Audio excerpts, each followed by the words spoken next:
Amreli Dhari Khambha police station વિસ્તારમાંથી પકડાયેલ વિદેશી દારૂનો બુલડોઝર ચલાવી નાશ, 59.95 લાખનો મુદ્દામાલ નષ્ટ। અમરેલી જિલ્લાના ધારી તાલુકામાં ગેરકાયદેસર દારૂના વેપાર સામે કડક કાર્યવાહી હાથ ધરતા ખાંભા પોલીસ સ્ટેશન વિસ્તારમાંથી અગાઉ અલગ અલગ કેસોમાં પકડાયેલા વિદેશી દારૂના જથ્થાનો જાહેરમાં નાશ કરવામાં આવ્યો હતો। આ કાર્યવાહી ધારીના ચલાલા નજીક આવેલ બલાડા ચોકડી પાસે ખુલ્લી જગ્યા પર કરવામાં આવી હતી।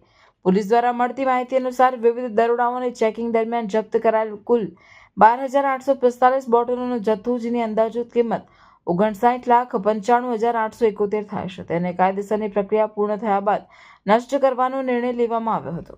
બોટલોને એક સ્થળે ગોઠવી બુલડોઝર ચલાવી સંપૂર્ણપણે નાશ કરવામાં આવ્યો હતો, જેથી તેનો કોઈ પણ પ્રકારનો દુરુપયોગ ન થાય।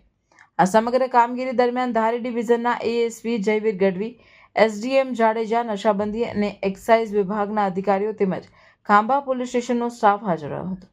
અધિકારીઓની દેખરેખ હેઠળ પારદર્શક રીતે કાર્યવાહી પૂર્ણ કરવામાં આવી હતી।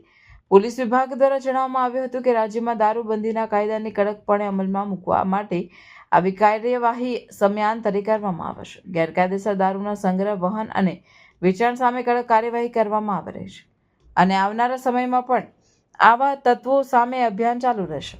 સ્થાનિક લોકોમાં પણ આ કાર્યવાહી અંગે સકારાત્મક પ્રતિસાદ જોવા મળ્યો હતો, કારણ કે આવી કામગીરીથી ગેરકાયદેસર પ્રવૃત્તિઓ પર રોક લાગી શકે છે અને કાયદો વ્યવસ્થા મજબૂત બને છે। રિપોર્ટર ટીનુભાઈ લલિયા, લક્ષ્ય ન્યૂઝ।